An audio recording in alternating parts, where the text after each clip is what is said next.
Hi, and welcome to another meditation segment.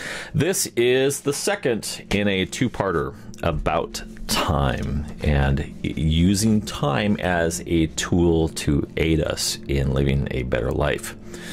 The first video we talked about using time to help level set our expectations.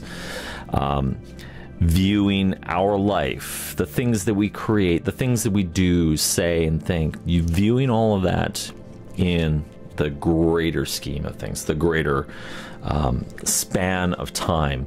When you consider all the time that has come before us, all the way back to well beyond antiquity, to the formation, the billions of years that it took to form the earth and the cosmos, and all of the time that will extend well beyond our lifetime. It's easy to fall into a feeling of despair, like your life is insignificant, that it doesn't matter. And it is true that when viewed in the whole of time, our life is just a speck on a speck on a speck. That the whole of our time, whether we live to be 100 or whether we live to just be 15 or 10 or whatever, regardless of how short or long we perceive our life to be, it's still just a small fraction of a fraction of a fraction of how small our time on Earth is when viewed in the entirety of time. So the Stoics like to use time to help level set our expectations about things like ambition and fame, or the things that annoy us, or the things that bring us pleasure. To understand and view these things from a lens that paints a more clear picture that legacy that we're so desperate or want desperately to follow us past the grave, where we have these vain imaginings that maybe after we die, people will be celebrating us or having great things to say about our existence. And maybe that's not the perspective that you come from, but some people tend to think about that in terms of their legacy and want to leave a legacy behind. But the Stoics, I think, kind of warn against that.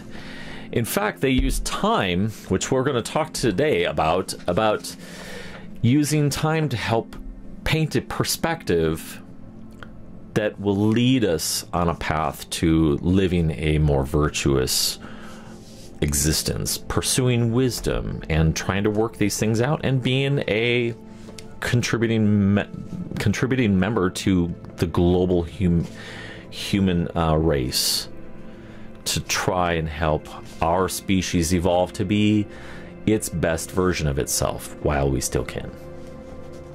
I want to open up with a quote from Marcus Aurelius. Of course, we love this book, the annotated editions of Marcus Aurelius. He writes in Notebook 4, entry number 33. So what should one take seriously? Only the following: a just mind, socially useful actions, speech that only ever tells the truth, and the ability to welcome everything that happens as necessary, as comprehensible by reason, and as flowing from an equally rational soul. This, to me, paints a really good response. It's actionable. It's not just theorizing what to do about life. Marcus Aurelius actually has a pretty good formula here for living in regards to the longevity of time and our relatively short existence here.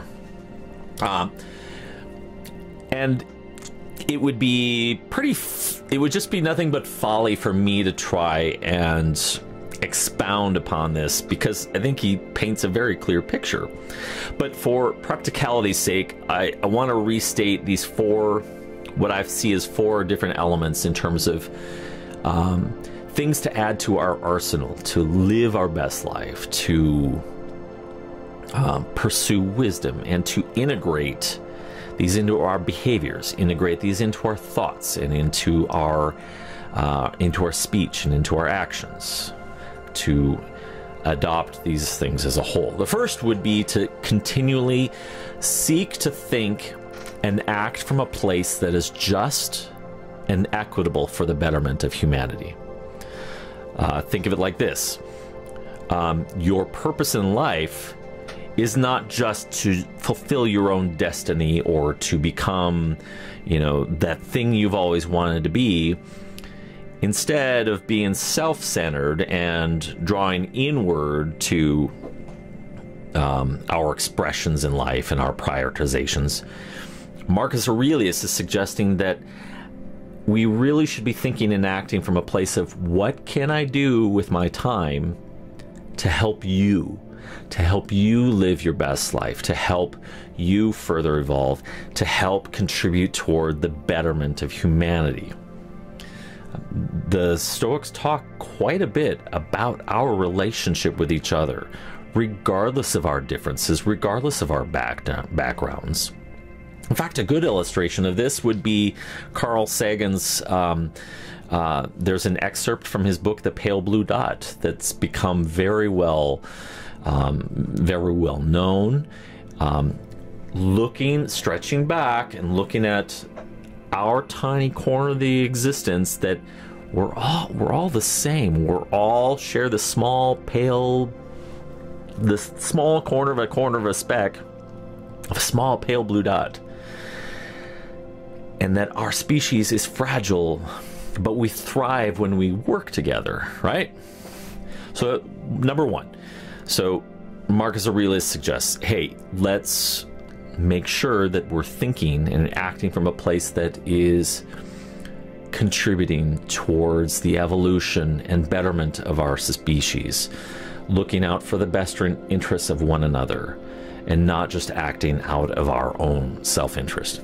Second thing Marcus Aurelius would say is apply yourself to the general welfare of our species on a local, national, and global scale.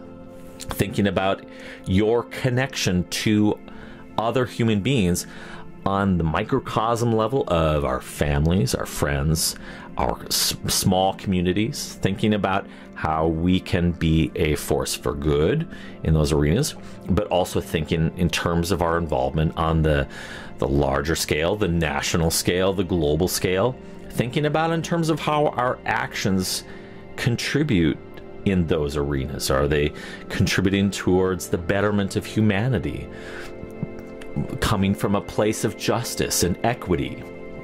So I think it's really important. In fact, that's a point that I kind of glossed over, I think, on the first item, is that our actions and our speech and our behaviors and our thoughts should be from a place of justice, a place of equity, where we treat each other with respect, with kindness and dignity, regardless of our backgrounds.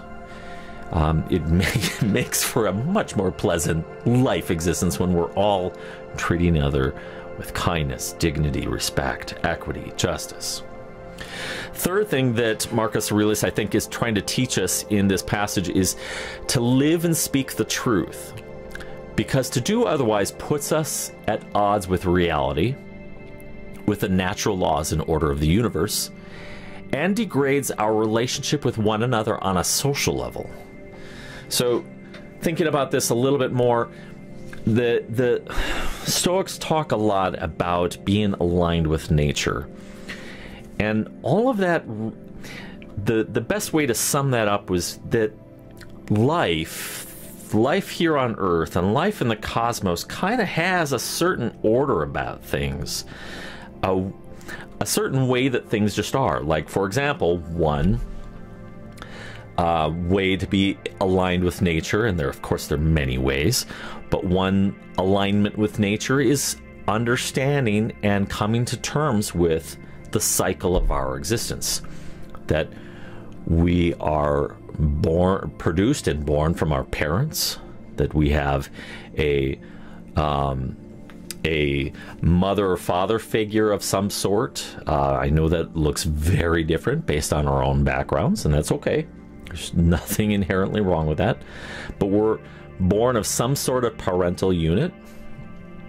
We grow, we learn, we experience pain and pleasure.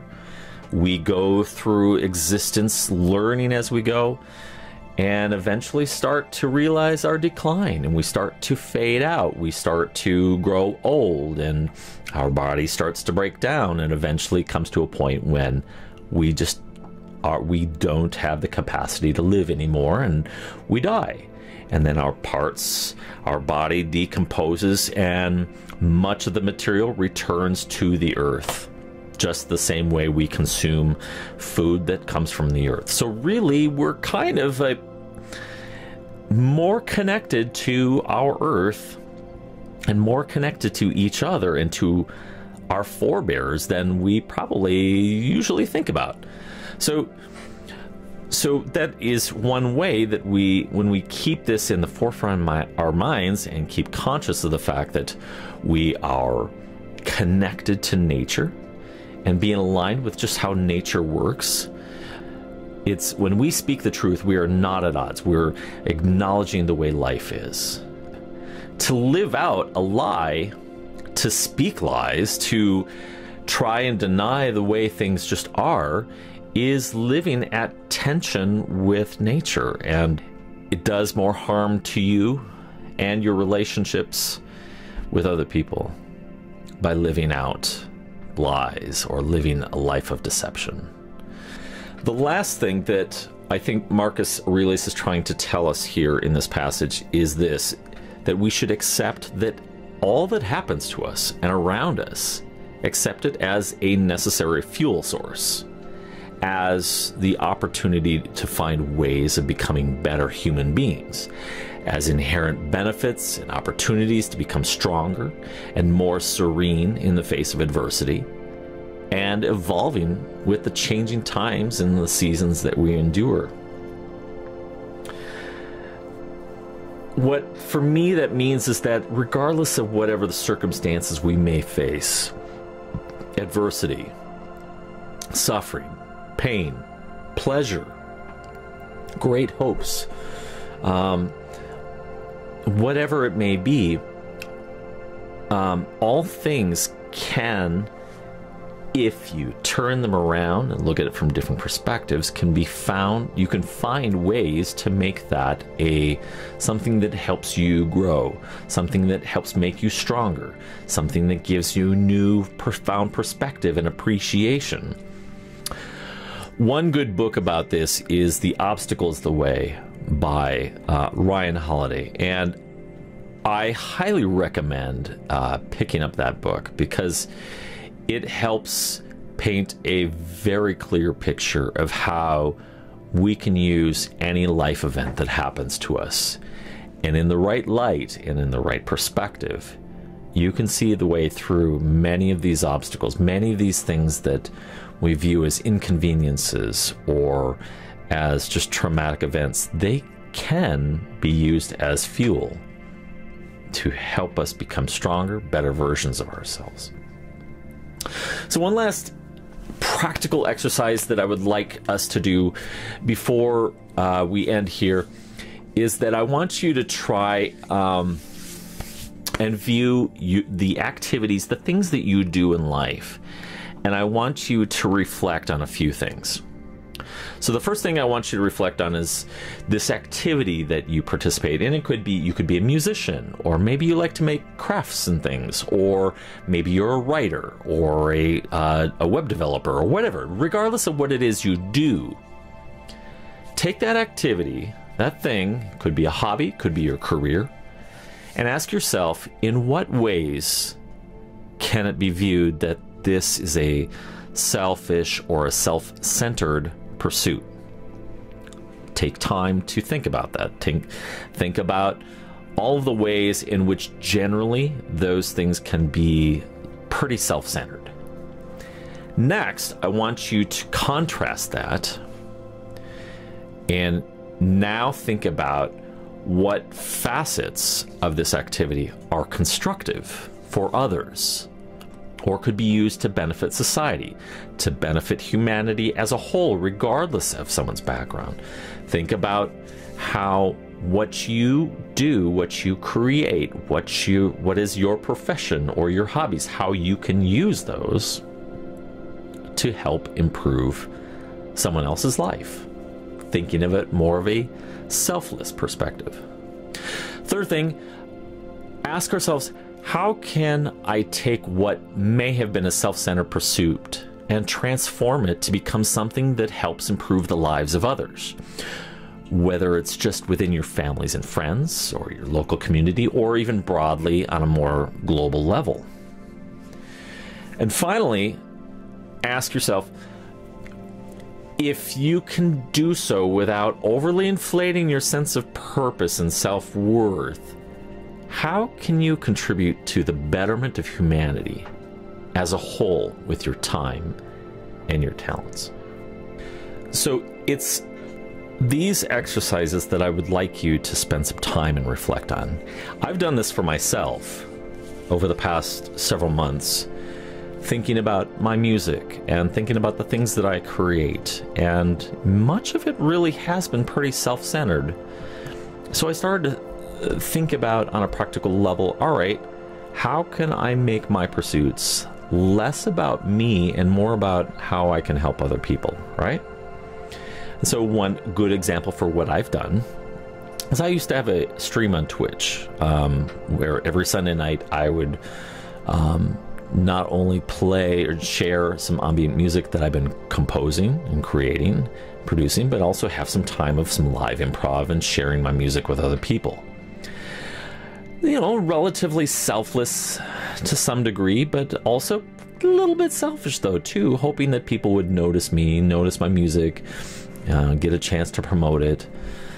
But then something happened where I started thinking about other people in my circumstance, other ambient artists, other instrumentalists, new age artists, whatever, fill in the gap, that also probably have similar struggles in trying to become more, to have more exposure and to be able to get their music and their craft in front of a wider audience. So I decided to turn my pursuits on its head and go, all right, how about instead of serving myself, I find a way to help serve other people that are in my shoes, where I can clearly identify with.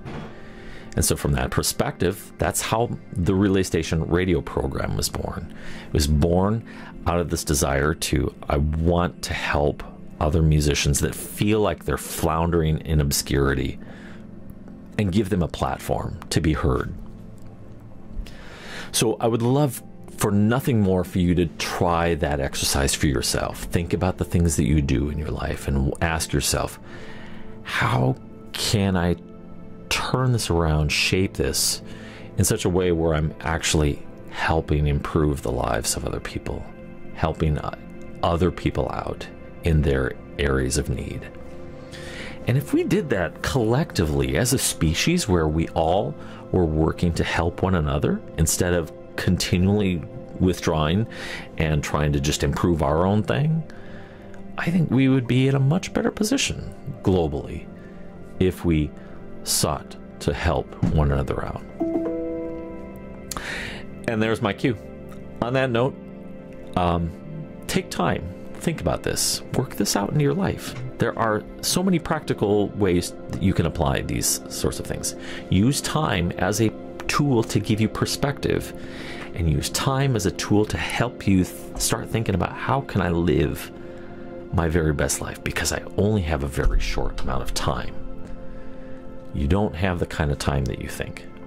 Life is finite. Time is of a very small, short supply. And too often we treat it as a resource that we squander away, thinking that we've got an infinite supply, when the reality is we really don't know when our last day is going to be. So live our very best life up to that moment, whenever it may be, whenever the fates allow. Thanks for watching. If you like the videos, be sure to hit like and subscribe on the YouTubes. You can also find more resources like this out at stolas.com/meditations. Thanks a lot for watching. Bye now.